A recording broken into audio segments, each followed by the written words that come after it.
So right now, first-line therapy in a greater than 1% patient, I think that's going to lead us to the next set of trials that we're going to discuss. And there has been a lot of data that's come out in the last 6 months. So maybe if we break it down by squamous and non-squamous, and when we think about patients who do not have driver mutations, so we're taking out the EGFR, the ALK, the ROS1, because we know that those patients should get targeted therapies. There have been 3 major trials that we've seen in the last 6 months in non-squamous non-small cell lung cancer. We had the Keynote trial 189 that looked at carboplatin or cisplatin pemetrexed with or without pembrolizumab. And then we had the 2 Empower trials, the trial that recently came out at World Lung looking at platinum with or without atezolizumab. And then we had the Empower trial that looked at carboplatin, paclitaxel, bevacizumab with or without atezolizumab in patients with non-squamous non-small cell lung cancer.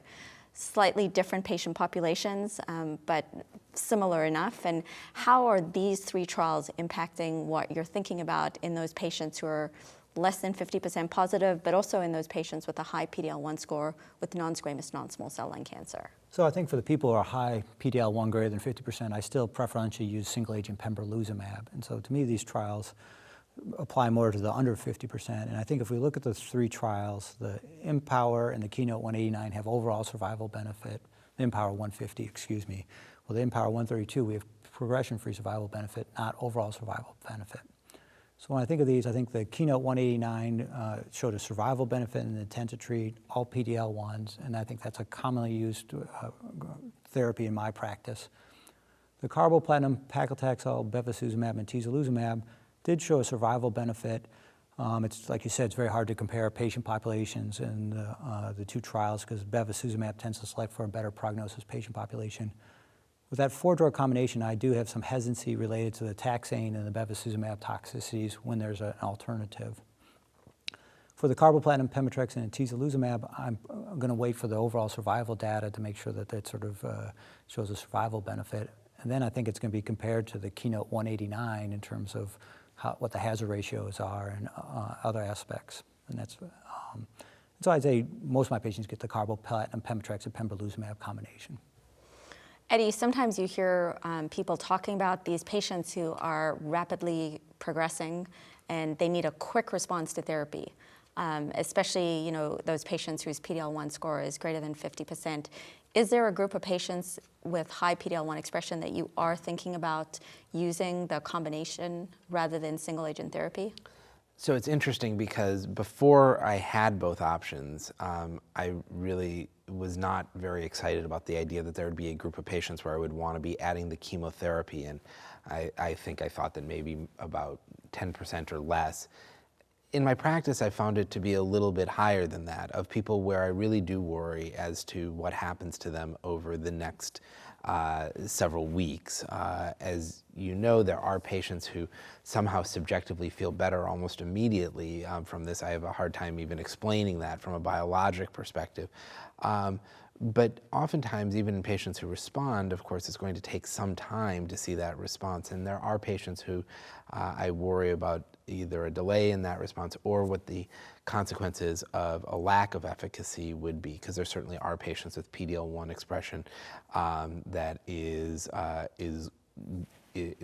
greater than 50% who have rapid progression despite a single agent PD-1 inhibitor. So there are certainly a group of patients who seem less clinically stable that I have found a role for using both. Also, I know that there's been a lot of enthusiasm lately about cross-trial comparisons where people say, well, if you compare the 024 data to the 189 data, here's what I would do. But the reality is, if you look, the control arms do quite differently between those 2 studies.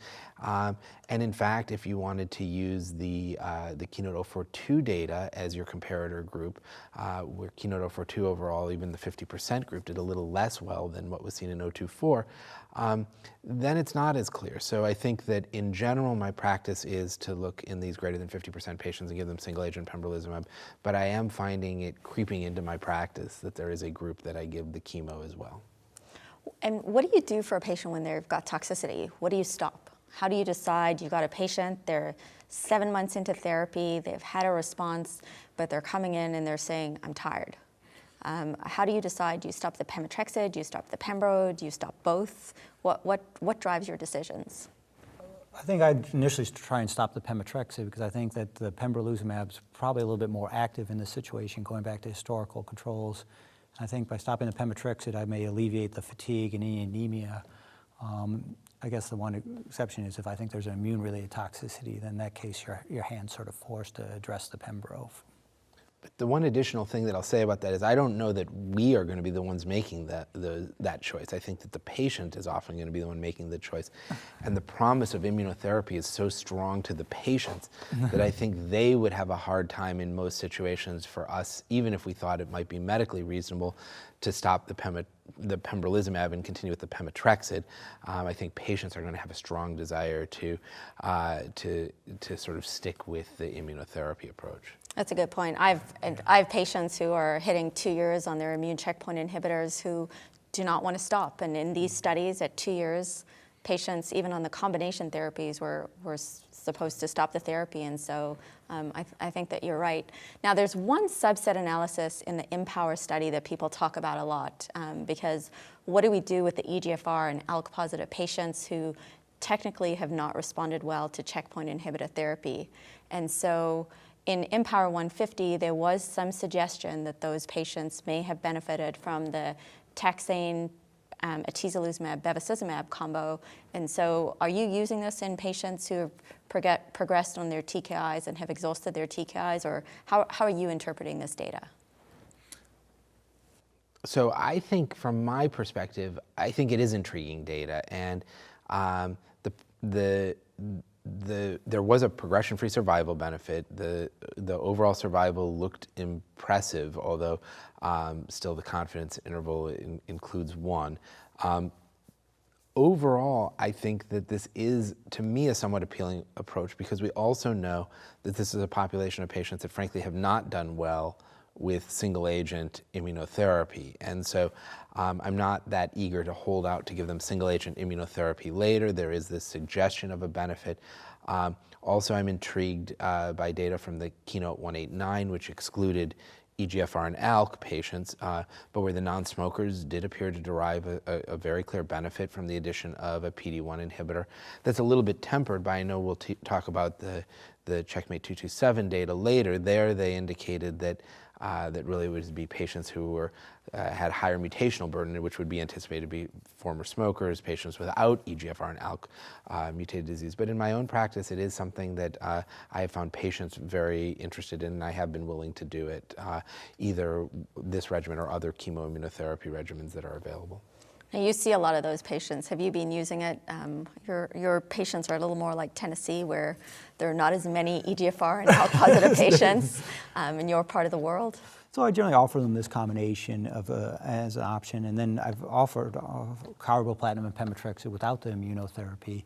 And I think it's interesting to talk to the patients. I think some of them prefer the carboplatin and pemetrexed toxicity profile, but I think both are reasonable options at this point. And I think if I do use immunotherapy, it would be in the combination with the other 3 drugs. So that's really the subset that's been proven to work to date. And there is, I guess we'll have to wait a while for that data, but there is a trial that's looking specifically in patients who progress on their EGFR inhibitor, looking at carboplatin and pemetrexed with or without pembrolizumab. So that may help us answer one of those questions.